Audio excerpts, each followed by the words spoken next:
We are going to use a viewfinder to crop our pictures of our frogs for this project. So there's some different size viewfinders. This one is pretty big, almost fits the whole picture. So you can kind of decide what parts of that frog picture are you going to want to put in your picture. An eye is probably a really important part. You don't have to have both. Maybe you zoom in and only have a part of an eye. I'm kind of liking this medium size. So what I'm going to do is kind of slide it around and find a spot I like. And I am going to put one little piece of tape on the back for me to use so it's secure. So on our square piece of paper, we're going to try to zoom in and create this part of the picture. I'm going to start kind of in the middle at the top.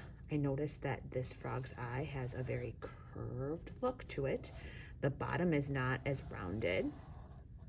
I'm going to come down and notice another curved line. That eye is sticking out. Got a diagonal line headed down before the second eye starts. This is more of a complete circle, starting from that curved part, drawing a nice big circle. I'm going lightly, so if you make a mistake, it's much easier to erase something that's lightly put on your paper, and erasing is not a bad thing. I see one little nostril hole on this picture.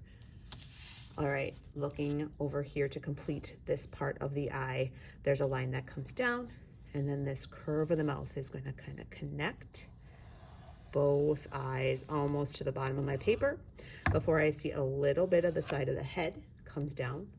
Can't see the rest of it. Scooch this over. I'm looking at that white underside curve line that comes over, and I do see, it's kind of blurry in this picture, a little part of a leg is what I think that is. Adding just a little bit of this detail. It's a purpley blue color on this picture. And I do see something happening over here. Not sure if that's part of a back leg or part of a foot. A couple curved lines. So looking at this picture, I'm looking at this negative spot in the corner, looking to see, does my shape look like that? Pretty good, not perfect, that's okay. This side too, that negative space is looking good. I'm ready to switch to my oil crayons. At your table, you're gonna have a combination of the neon oil crayons as well as regular oil crayons. We want to try to match this picture. So in the neon basket, I'm noticing that there is already a light green. When we use the oil crayons, we want to push hard, color that area in nice and thick. Oil crayons are not meant to be done lightly and scribbled. And if you can recall, this year we've been working on color mixing. So this color is not the perfect color of the frog. I might mix some of that actual green right on top. So the oil crayons are gonna blend really nicely.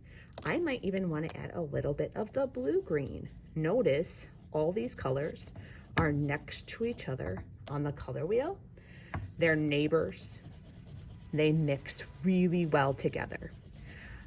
I am spending a lot of time in this one area, layering, going back and forth to color match as best as I can. When you are working today, you want to take it just piece by piece. I might finish this part of the frog. I'm noticing this part is probably a lot of white.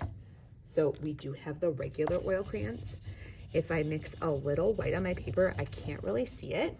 I don't have a gray oil crayon, but I could try to go lightly with that black on top.